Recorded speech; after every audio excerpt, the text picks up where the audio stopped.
প্রিয় ভাইয়েরা, 5 দিন ব্যাপী এই তাফসিরুল কোরআনের প্রোগ্রামে অনেক ওলামা হযরত কথা বলেছেন। যারা কোরআন সুন্নাহ থেকে আমাদেরকে কোরআনের কথাগুলো শোনালেন, আমরা যেন সেগুলো আমল করতে পারি, আল্লাহ আমাদেরকে তৌফিক দান করুক। শুরুতে আমাদের নিয়তটাকে খালেস করে নেওয়া দরকার। এই যে গ্যাদারিং, এই যে হিউজ শোডাউন, এগুলো যদি আমাদের নিজেদেরকে পরিবর্তন না করে, তাহলে এতে কোনো লাভ নাই। জোরে বলেন ঠিক কিনা? এই প্রোগ্রাম যদি আমাদের জীবনকে পরিবর্তন করে, আমাদের চিন্তার ডিএনএকে চেঞ্জ করে দেয়, তাহলেই চট্টগ্রামের প্যারেড ময়দান সার্থক। আসুন আমরা চিন্তাকে খালেস করে নেই। আমরা সবাই নিয়ত করি যে যতটুকু কথা আমরা কোরআনের আলোকে শুনবো, আমলের নিয়তে শুনবো ইনশাআল্লাহ। বলেন সবাই। আপনারা সবাই ঠিকঠাক আছেন তো? কখন আসছেন? আপনারা সবাই আসছেন কখন? সকালে? কেউ দুপুরে? 9টায়? আল্লাহ আল্লাহ আল্লাহ। দুপুরের খাবার খাওয়ার সুযোগ হয়েছিল? খান নাই? রোজা রাখছেন? আহা, আমি কি দিয়ে বিদায় দেব আমার এই ভাইগুলোরে? আল্লাহ, তুমি আমার ভাইগুলোরে কবুল করো।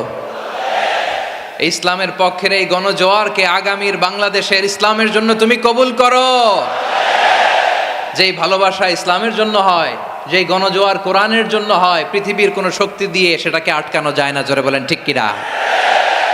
এজন্য গ্রাজুয়ালি, সিস্টেম্যাটিক্যালি, মেথোডোলজিক্যালি আমাদেরকে আগাতে হবে, শুধু আবেগ দিয়ে নয়। বিবেকেরও দরকার আছে না নাই?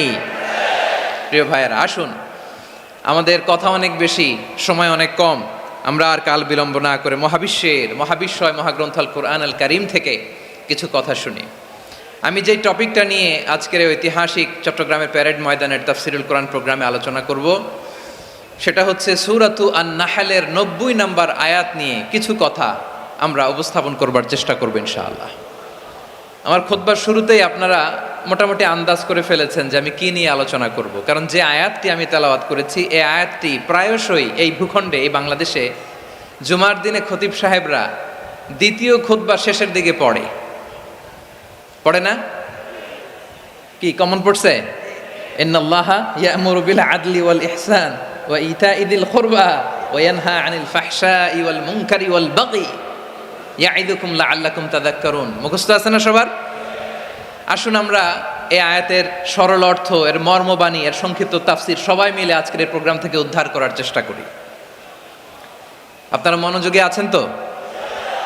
ইনশাআল্লাহ। এই আয়াতটা অনেক কম্প্রিহেন্সিভ একটা আয়াত। সাইয়েদনা আব্দুল্লাহ ইবনে মাসউদ রাদিয়াল্লাহু তাআলা আনহু উনি বলেছেন, ইন্নাহা মিন আজমাই আয়াতিল কোরআন। এটা কোরআনের সবচেয়ে জামে মানে আয়াত। যদিও ছোট্ট আয়াত, অল্প কিছু কথামালা, কিন্তু তিনি বলতেন এটা কোরআনের সবচাইতে জামে মানে সবচেয়ে কম্প্রিহেন্সিভ একটা আয়াত, যেখানে কথা কম, শব্দ কম, কিন্তু এটার দোতনা, এটার আবেদন, এটার মিনিং অনেক বেশি। সুবহানাল্লাহ। এই আয়াতে আল্লাহ তাআলা বেসিক্যালি আমাদেরকে 3টা বিষয়ে আদেশ করেছেন আর 3টা বিষয়ে বারণ করেছেন, মানে নিষেধ করেছেন। আওয়াজ করে বলুন, আদেশ করেছেন কয়টা? প্রিয় চট্টলার ভাইয়েরা, আমার মতো এই যে 3 আঙ্গুল উঁচু করে বলেন, আদেশ করেছেন কয়টা? আবার নিষেধও কয়টা?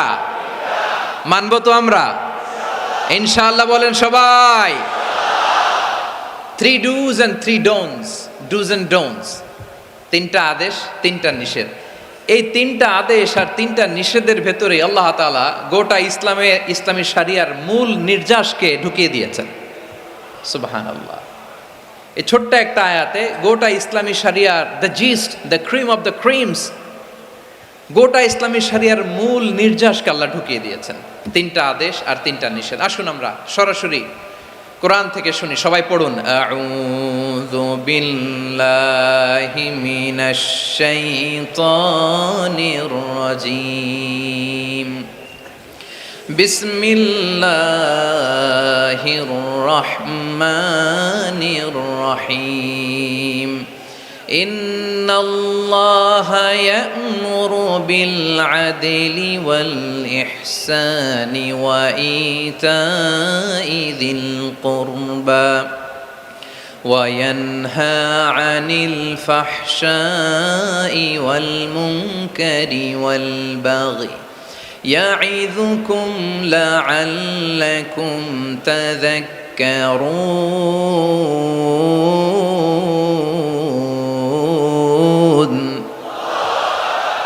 আল্লাহ তাআলা ইরশাদ করছেন, ইন্নাল্লাহা ইয়া'মুরু বিল আদলি ওয়াল ইহসান, নিশ্চয় আল্লাহ তাআলা তোমাদেরকে ন্যায় বিচারের আদেশ দেন, সদাচরণের আদেশ দেন, নিকট আত্মীয়দেরকে দানের আদেশ দেন। আদেশ কয়টা?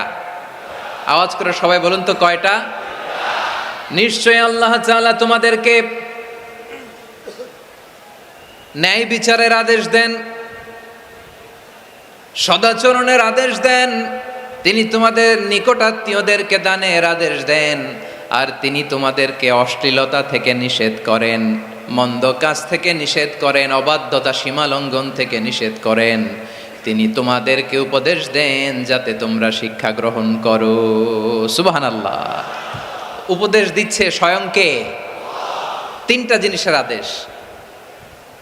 ইয়া'মুরু বিল আদল, সুবিচার ন্যায় বিচারের আদেশ তিনি দেন। ইহসানের আদেশ দেন, যাতে আমরা ইহসান করি, একে অপরের প্রতি সুবিচার করি, মহানুভবতা দেখায়, অনুগ্রহ দেখায়, আর নিকট আত্মীয়দেরকে যেন আমরা দান করি। এই তিনটা আদেশ তিনি দিয়েছেন। আর কোন তিনটা জিনিস থেকে তিনি বারণ করেছেন? অশ্লীলতা, ফাহশা, মুনকার, মানে সব মন্দ আর অসৎ কাজ, এগুলো থেকে তিনি আমাদেরকে বারণ করেন। ওয়াল বাগি, অবাধ্যতা, সীমা লঙ্ঘন, এই তিনটা কাজ থেকে তিনি আমাদেরকে বারণ করেন। তিনি আমাদেরকে উপদেশ দেন, স্বয়ং আল্লাহ তাআলা আমাদেরকে উপদেশ দেন যাতে করে আমরা শিক্ষা গ্রহণ করি। সুবহানাল্লাহ পড়ে। তাহলে আসুন আমরা ধরে ধরে একটা একটা করে সামনের দিকে আগাই। ইন্নাল্লাহা ইয়া'মুরু বিল আদল, আওয়াজ করে বলুন আল আদাল। সবাই পড়ুন আল আদাল। আমরা উর্দু জানি, হিন্দি জানি, অনেকে ইংরেজিও জানি, কিন্তু আরবি শব্দগুলো আমাদের মুখ দিয়ে বেরোতে চায় না। আওয়াজ করে বলুন আল আদাল। মাশাআল্লাহ। ইন্নাল্লাহা ইয়া'মুরু বিল আদল, আল্লাহ তাআলা আমাদেরকে আদলের আদেশ দেন। আদল অনেকে না বুঝলেও আদালত শব্দটা বুঝবেন। আদালত, আদালত, আদালত বুঝেন না? যেখানে বিচার কার্যের ফয়সালা করা হয়, কোর্ট কাচারি আদালত, এটা তো ভেরি কমন। এটা শুনছেন না সবাই? আদালত, যেখানে ন্যায় বিচার হবে, সুশাসন হবে। কিন্তু ভাগ্যের কি নির্মম পরিহাস, ওখান থেকে মিথ্যা সাক্ষী দিয়ে মনমতো রায় দিয়ে দেয়া হয়। এগুলোর পরিবর্তন হওয়ার দরকার আছে না নাই?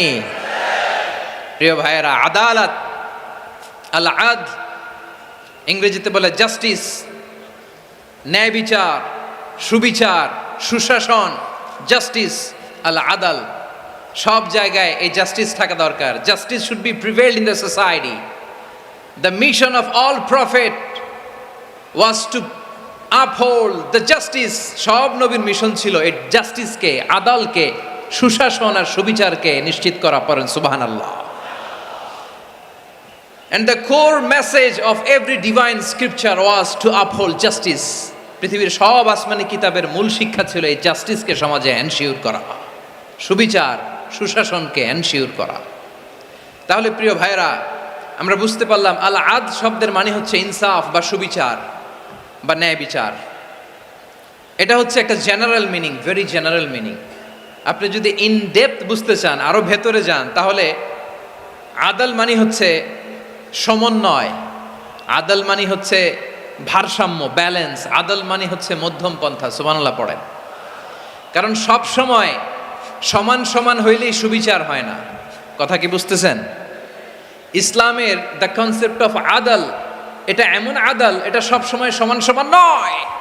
যখন সমান সমান দেয়া দরকার, ইসলাম সমান সমান দেয়। যখন ব্যালেন্স করা দরকার, চেক এন্ড ব্যালেন্স, সমন্বয়, ভারসাম্য করা দরকার, তখন ইসলাম ভারসাম্য করে দেয়। এটার নাম আদল। সুবহানাল্লাহ। সহজ করে আপনাদেরকে বুঝাই। যেমন ধরুন, একটা পরিবারের 3 জন সদস্য, স্বামী, স্ত্রী আর সন্তান। তাদের সকালবেলার ব্রেকফাস্টে স্বামীর, সকালের নাস্তায় স্বামীর 3টা রুটি লাগে, স্ত্রীর 2টা লাগে, আর সন্তানের 1টা রুটি লাগে। এখন আমি যদি সমান সমান করে আদল করতে চাই, সবাইকে যদি 3টা করে রুটি দেই, তাহলে স্বামী বেচারার জন্য ঠিক আছে? কি বলেন? কথা কি বুঝতেছেন না কষ্ট হয়ে যাচ্ছে? যদি সমান সমানের নিয়মে আগাই, তাহলে 3টা করে যদি রুটি দেই, স্বামীর জন্য ওকে, কিন্তু স্ত্রীর জন্য 1টা বেশি হয়ে যায়। আর সন্তানের জন্য কয়টা বেশি হয়? আচ্ছা, এই তো বুঝতেছেন, মাশাআল্লাহ। আচ্ছা, 2টা করে যদি সবাই রে দেয় সমান সমান নীতিতে, তাহলে স্ত্রীর জন্য, স্ত্রী বেচারির জন্য ঠিক আছে, কিন্তু স্বামীর কয়টা কম পড়ে? আর সন্তানের বেশি হয়ে যায় কয়টা? আচ্ছা, সমান সমান নীতিতে সবাইকে যদি সকালের নাস্তার জন্য একটা করে রুটি দেই, সন্তানের জন্য ঠিক আছে, কিন্তু স্ত্রী বেচারির কম পরে কয়টা, স্বামীর কম পরে কয়টা, দুইটা। কথা কি বুঝতেছেন? আর আমি যদি স্বামীকে দেই তিনটা, স্ত্রীকে দেই দুইটা, আর সন্তানকে দেই একটা, তাহলে কারো অপচয় হবে না, যার যতটুকু দরকার ঠিক ততটুকুই কাজে লাগবে। চিল্লায় বলেন ঠিক কিনা? এটাই হচ্ছে ইসলামের আদল, যেখানে যার যতটুকু দরকার তাকে সেখানে ঠিক ততটুকু দিয়ে দেওয়ার নামই হচ্ছে আদল। চিল্লায় পড়েন আল্লাহু আকবার। রব্বুল আলামিন বলেন, ইউসিকুমুল্লাহু ফি আওলাদিকুম লিযযাকারি মিসলু হাযযিল উনসায়াইন। আল্লাহ তোমাদেরকে ওসিয়ত করেন, তোমাদেরকে আদেশ দেন, উত্তরাধিকার সম্পদ যখন বন্টন হবে, ছেলেরা যতটুকু পাবে, মেয়ে পাবে তার অর্ধেক। সুবহানাল্লাহ বলেন। দেখেন, ছেলে যদ্দূর, মেয়ে অর্ধেক, ছেলে ডবল পাবে। আপাত দৃষ্টিতে মনে হয় এখানে অবিচার হয়েছে, কিন্তু আসলে কি অবিচার হয়েছে? আপনি বিয়ের ক্ষেত্রে যান, ওইখানে আবার ছেলে মোহরানা দেয়, মেয়ে সেখানে মোহরানা পায়, তাহলে চেক অ্যান্ড ব্যালেন্স, ভারসাম্য, ব্যালেন্স, মধ্যম পন্থা এখানে আছে না নাই? এটাই হচ্ছে ইসলামের আদল। আল্লাহ তাআলা এই আদলের আদেশ দিয়েছেন, সুবিচার, ন্যায় বিচার, সুশাসন এবং ভারসাম্যের আদেশ দিয়েছেন। প্রিয় ভাইয়েরা, একটি শান্তিময় সমাজ, একটা সমৃদ্ধ সমাজ, একটা মানবিক সমাজ যদি আমরা পেতে চাই, এই আয়াতের মধ্যে যতগুলো পয়েন্ট আছে সবগুলোর বাস্তবায়ন লাগবে। কথা বুঝতে পেরেছেন? বলেন, আওয়াজ করে বলেন, আমরা একটা শান্তির সমাজ চাই কি চাই না? আমরা একটা সমৃদ্ধ বাংলাদেশ চাই কি চাই না? আমরা একটা মানবিক বাংলাদেশ চাই কি চাই না? এই আয়াতে আল্লাহ তাআলা একটা মানবিক সমাজের রূপরেখা টেনেছেন। তার প্রথম কথা হচ্ছে, ইন্নাল্লাহা ইয়ামুরু বিল আদল। আল্লাহ তাআলা তোমাদেরকে আদলের নির্দেশনা দেয়, সুবিচার, সুশাসনের নির্দেশনা দেয়। যে সমাজে আদল থাকে না, সে সমাজে জুলুম মানুষের ঘাড়ে চেপে বসে। আদলের বিপরীত হচ্ছে জুলুম। আদলের বিপরীত কি? জুলুম বা জাওর, অত্যাচার, অবিচার, বৈষম্য। এই যে বৈষম্য বিরোধী ছাত্র আন্দোলন কমন পড়ছে, এই যে একজন সমন্বয়ক তো দেখা করলো আমার সাথে। জুলুম মানে হচ্ছে বৈষম্য। বৈষম্যের স্থান ইসলামে নাই, অবিচারের স্থান ইসলামে নাই, জুলুমের স্থান ইসলামে নাই। আল্লাহ তাআলা বলেন যে আমি জুলুমকে নিজের জন্য হারাম করেছি এবং তোমাদের জন্য হারাম করেছি।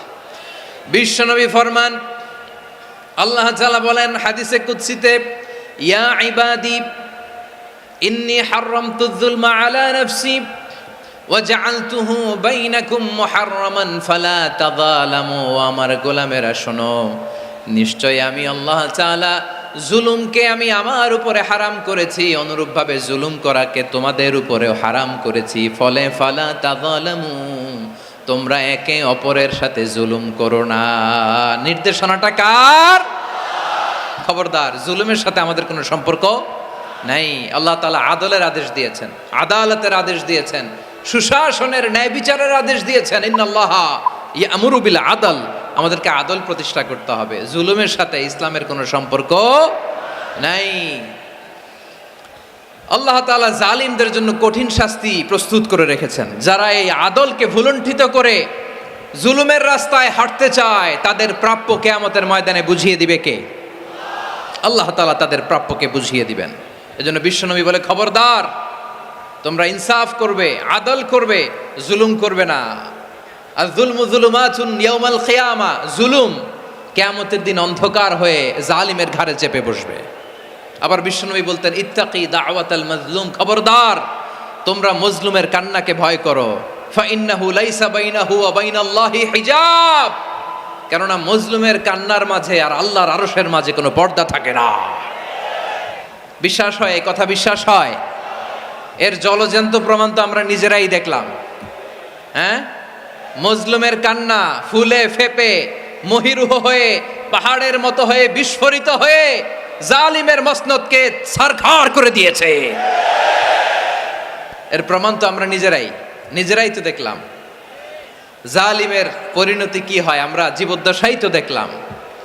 এমনও কোনো জুলুম নাই যে হয় নাই, ঠিক কিনা বলেন? আহারে জুলুম, আহারে জুলুম। রিসেন্টলি আয়না ঘরের কিছু ছবি প্রকাশিত হয়েছে সোশ্যাল মিডিয়ায়, দেখেছেন আপনারা?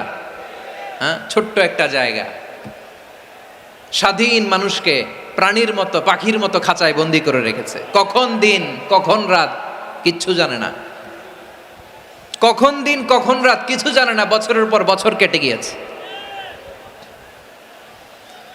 এক্সট্রা জুডিশিয়াল কিলিং এর কোনো হিসাব নাই, বিচার বহির্ভূত হত্যা, এনফোর্স ডিসঅ্যাপিয়ারেন্স, গুম, যেটা সবচাইতে বড় মানবতা বিরোধী অপরাধ। কত মানুষ যে গুম হয়েছে তার কোনো ইয়ত্তা নাই। যেই ফ্যামিলির সদস্য গুম হয়েছে তারা কি ওই লোকটার জন্য মাগফিরাতের দোয়া করবে নাকি সুস্বাস্থ্যের দোয়া করবে তারা নিজেরাও জানতো না, কারণ জানে না ও বেঁচে আছে না মরে গেছে। আহা, বিডিআর নওজোয়ানদের যারা ছাড়া পেল দেখলাম, বিনা অপরাধে, কোনো অন্যায় ছাড়া, অপরাধ ছাড়া তাদের জীবন থেকে, তাদের তারুণ্যের, তাদের যৌবনের 15 বছর, 16 বছর, 17 বছর নাই, 6 মাস বয়সের ছোট বাচ্চাকে রেখে জেলে গেছে। 6 মাসের মেয়ে বেরোয় দেখে মেয়ের বয়স 17 বছর। মেয়ে বাবারে চিনে না, বাবা মেয়েরে চিনে না। মেয়েকে এখন বিয়ে দিয়ে আরেক ছেলের হাতে তুলে দিবে। মেয়ের শৈশব বাবা দেখে নাই, মেয়ের কৈশোর বাবা দেখে নাই, মেয়ের তারুণ্য দেখে নাই। আরেক যুবককে দেখলাম 14 বছরের 14 দিনের সংসার, 2 সপ্তাহের সংসার শেষে জেলে গেছে। কত যুবকের যে স্ত্রী চলে গিয়েছে ফ্যামিলি ছেড়ে, কারণ জানে না তো কবে আসবে, কি হবে, কেউ জানতো না। দাম্পত্য জীবনের মাত্র 14 দিনের স্মৃতি, এই স্মৃতিকে আঁকড়ে ধরে এক বোন 16টা বছর, 17টা বছর কাটিয়ে দিয়েছে। আমি নিউজটা দেখে ভাবলাম, আমার এই বোনের প্রতিটি দিন কিভাবে কেটেছে, প্রতিটি রাত কিভাবে কেটেছে, প্রতিটি ক্ষণ কিভাবে কেটেছে। বিশ্বনবী বলেছেন, ইত্তাকি দাওয়াতাল মাজলুম ফাইন্না লাইসা বাইনাহু ওয়া বাইনাল্লাহি হিজাব। মাজলুমের কান্নাকে ভয় করো, কারণ মাজলুমের কান্না আর আল্লাহর মাঝে কোনো পর্দা থাকে না। আমরা আর এরকম কোন জুলুম বাংলাদেশে দেখতে চাই না, জোরে বলেন ঠিক কিনা? আর কেউ নতুন করে জালিম হোক আপনারা চান? আবার নতুন করে কেউ ফ্যাসিস্ট হোক আপনারা চান? এক দল আরেক দলকে নিশ্চিহ্ন করার রাজনীতিতে মেতে উঠুক, এটা আপনারা চান? আমরা বাংলাদেশকে আদল দিয়ে সাজাতে চাই। আমরা এই 56,000 বর্গ মাইলের প্রতিটা ইঞ্চি মাটিকে কোরআনের আইন দিয়ে সাজাতে চাই। রাজি আছেন আপনারা? কারা কারা রাজি দেখান হাত তুলে আল্লাহকে।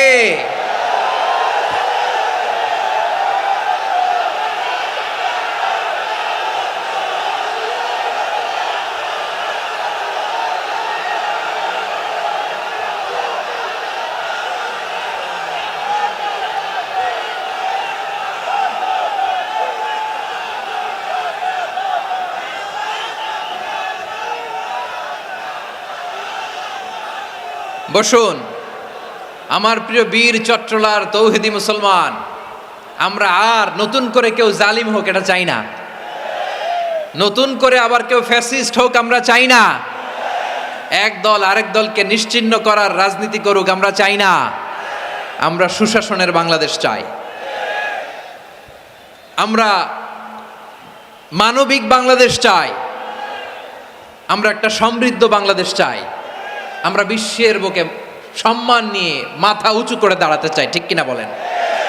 আল্লাহ বললেন, এটা যদি তোমরা চাও, একটা সমৃদ্ধ সমাজ যদি বিনির্মাণ করতে চাও, মানবিক সমাজ যদি বিনির্মাণ করতে চাও, আমি তোমাদেরকে সেজন্য প্রথমে আদালতের নির্দেশ দিলাম। ইন্নাল্লাহা ইয়া'মুরু বিল আদল, নিশ্চয় আল্লাহ তাআলা তোমাদেরকে ন্যায় বিচার, সুশাসন এটার আদেশ দেন। সুবহানাল্লাহ।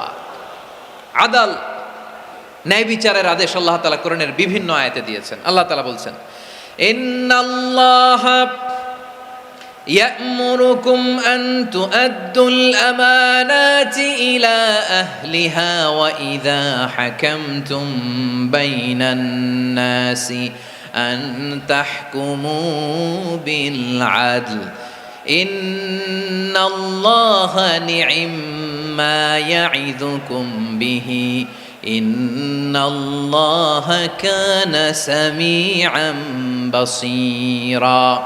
আল্লাহ তাআলা বললেন, আল্লাহ আদেশ দিচ্ছেন, যে ব্যক্তি আমানতের হকদার তার হাতে তোমরা আমানত পৌঁছে দাও। আর যখন তোমরা বিচার কার্য করবে, বিচার ফায়সালা করবে, আদালতের সাথে করো। সুবহানাল্লাহ বলেন। ওয়াইদা হাকামতুম বাইনান নাসি আন তাহকুমু বিল আদল, আদালতের সাথে করবা। আল্লাহ তাআলা বলেন, যারা জাজ হবে, বিচারক হবে, তাদের যদি বাদী বিবাদীর কারোর সাথে শত্রুতা থাকে, কারোর সাথে যদি কোনো ধরনের রেষারেষি থাকে, আল্লাহ বলেন বিচার কার্য করতে যে ওই শত্রুতা রেষারেষির কারণে আদালতের বাইরে যে অবিচার করে বিচার করো না। ওয়ালা ইয়াজরিমান্নাকুম শানাআনু কওমিন আলা আল্লা তা'দিলু ই'দিলু হুয়া আকরাবু লিত্তাকওয়া ওয়াত্তাকুল্লাহা ইন্নাল্লাহা খাবীরুম বিমা তা'মালুন।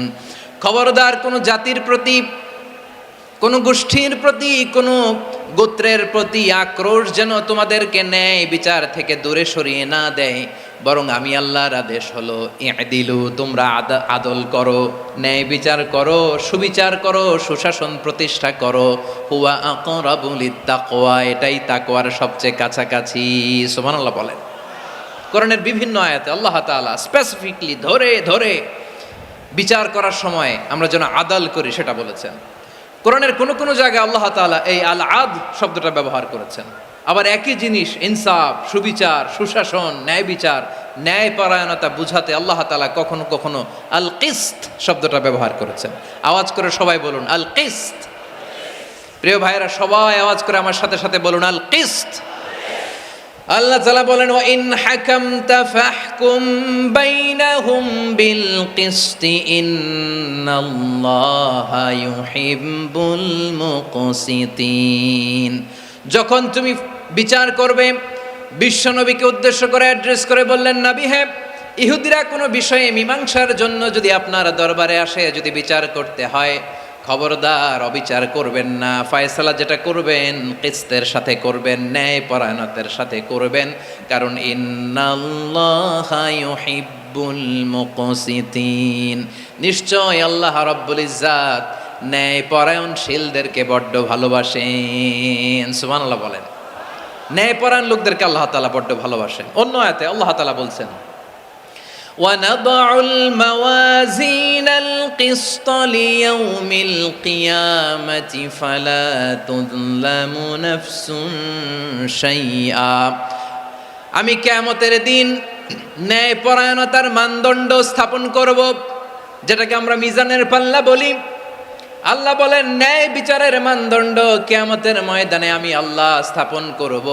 সেদিন কারো প্রতি বিন্দু পরিমাণ, এক চুল পরিমাণ অবিচার করা হবে না, কোনো অবিচার করা হবে না। সেদিন সুশাসন হবে, সুবিচার হবে, ন্যায় পরায়ণতার সাথে বিচার হবে। আওয়াজ করে পড়েন আল্লাহু আকবার। তাহলে প্রিয় ভাইরা, যে তিনটি বিষয়ে আল্লাহ তাআলা আমাদেরকে আদেশ দিয়েছেন, তার প্রথমটা হচ্ছে আদালত, ইনসাফ, সুবিচার, ন্যায় বিচার। এটা আমরা চাই কি চাই না? বিশ্বনবী ন্যায় বিচার, ন্যায় পরায়ণতা, সুশাসন প্রতিষ্ঠিত করেন কি করেন নাই? আপনারা বিশ্বনবীর সিরাত যারা পড়েছেন, আপনি দেখবেন বিশ্বনবীর সিরাতের পরতে পরতে, বাঁকে বাঁকে, সিরাতের বাঁকে বাঁকে এই আদালতের নমুনা মেলে। সুবহানাল্লাহ বলেন। ছোট্ট একটা নমুনা রাসূল সাল্লাল্লাহু আলাইহি ওয়াসাল্লামের আসসিরা আল আতরা থেকে ছোট্ট একটা নমুনা আপনাদের খেদমতে এখানে উপস্থাপন করি। বিশ্বনবী সাল্লাল্লাহু আলাইহি ওয়াসাল্লাম মক্কা বিজয় করলেন ৮ম হিজরিতে। কয়েক সপ্তাহ মক্কাতে অবস্থান করলেন। ইন দ্য মিন টাইম মক্কার একটা ভেরি প্রেস্টিজিয়াস এন্ড ডিগনিফাইড ফ্যামিলির নারী চুরিতে ধরা পড়ল। কিসে ধরা পড়ল? সবাই বলেন কিসে? আমাদের সমাজে আসেনি এটা? আছে? ছোট না বড়? হ্যাঁ, হিসাব করে শেষ করা যায় না। ৩.৫ লাখ কোটি টাকা নাই উন্নয়ন প্রকল্পের নামে। উন্নয়ন প্রকল্পের নামে ৩.৫ লাখ কোটি টাকা নাই। ৩.৫ লাখ কোটি টাকা লিখতে পারবেন আপনি? এক টানে লিখতে পারবেন? বুঝতেছেন কত বড় সংখ্যা? হ্যাঁ, বনু মাখজুমিয়া গোত্রের এক নারী মক্কায় চুরিতে ধরা পড়ল। বলেন তো, চুরি করলে বিধান কি? কি কাটতে হবে? চুরির বিধান হলো হাত কেটে দাও। তাও সেটা গোপনে নয়, প্রকাশ্যে জনসম্মুখে হাত কেটে দাও। বনু মাখজুমিয়া গোত্রের নারী যখন চুরিতে ধরা পড়লো, সাহাবারা চিন্তায় পড়ে গেলেন। সবেমাত্র মক্কার লোকেরা কালিমা পড়ে মুসলমান হয়েছে, ইসলামের আইন কানুন তেমন জানে না, ইসলামী শরিয়ার সাথে বেশি পরিচিত নয়। এখন যদি বিশ্বনবী চুরির যেই বিধান এটা যদি কায়েম করে হাত যদি কেটে দেয়, না জানি মক্কার লোকেরা আবার বিগড়ে যায়, না জানি মক্কার লোকেরা আবার মুরতাদ হয়ে যায়, না জানি মক্কার লোকেরা ইসলাম থেকে দূরে সরে যায়। চলো চলো, সাহাবীরা মিলে পরামর্শ করলেন, চলো বিশ্বনবীর কাছে যে বলি, ও নবী, শুধু কেবলমাত্র একমাত্র এই নারীর জন্য চুরির হাত কাটার বিধানটা আপনি একটু থামিয়ে দেন। চুরির হাত কাটার যে বিধান এইখানে একটু রহিত করে দেন, বাকিগুলা কইরেন মদিনাতে যে চলবে, কিন্তু মক্কায় এবারের জন্য মাফ করে দেন। কিন্তু কে বলবে? এই যে পরামর্শ, সাজেশন, এটা কে দিবে বিশ্বনবীর কাছে? সাহাবারা চিন্তায় পড়ে গেলেন। আল্লাহর নবীর সামনে দাঁড়িয়ে আল্লাহর দেয়া হুদুদ, আল্লাহর দেয়া বিধান থামিয়ে দেওয়া, মাফ করে দেওয়া, এই কথা বিশ্বনবীর সামনে বলার সাহস তো কেউ রাখে না। কেউ কেউ বলল, বিশ্বনবীর পালক পুত্র যায়েদ বিন হারেসার সন্তান উসামারে বিশ্বনবী নাতির মতো আদর করে, বড্ড বেশি ভালোবাসে উসামারে। এজন্য সাহাবারা উসামাকে বলতো হিব্বু রাসূলিল্লাহ, বিশ্বনবীর ভালোবাসা। কি বলতো? সাহাবীরা বললেন, বিশ্বনবীর ভালোবাসা হিব্বু রাসূলিল্লাহ, উসামারে পাঠাও। উসামারে বিশ্বনবী নাতির মতো স্নেহ করে, মায়া করে, ভালোবাসে। আমরা পারবো না, উসামা পারবে। সবাই মিলে ফুলিয়ে ফুসিয়ে ছোট্ট ওসামাকে রাজি করালো। ওসামা এমন এমন কথা যে তুমি বিশ্বনবীর কাছে বলতে হবে, পারবা নাকি? ওসামা বলে, পারবো। সাইয়েদনা ওসামা রাদিয়াল্লাহু তাআলা আনহু তরুণ সাহাবী বিশ্বনবীর কাছে গেলেন, যে বললেন, নবী, বনু মাখজুমিয়া গোত্রের এক নারী চুরিতে ধরা পড়েছে, এবারের জন্য কি এই মহিলাটারে মাফ করে দিলে হয় না? এবারের জন্য একটু ক্ষমা করা যায় না নবী? বিশ্বনবী বলেন, আতাশফাউ ফি হাদ্দিম মিন হুদুদিল্লাহ, তোমার এত বড় সাহস উসামা, তুমি আল্লাহর হাত, আল্লাহর দেয়া বিধান, এটার ব্যাপারে সুপারিশ করতে এসেছো? তোমরা কি জানো তোমাদের আগে যত কওম, যত গোত্র, যত জনপদ ধ্বংস হয়েছে তার কারণ ছিল তাদের মধ্যে গরিবরা অন্যায় করলে তারা বিচার করত, আর ধনীরা অন্যায় করলে তারা মাফ করে দিত। খবরদার!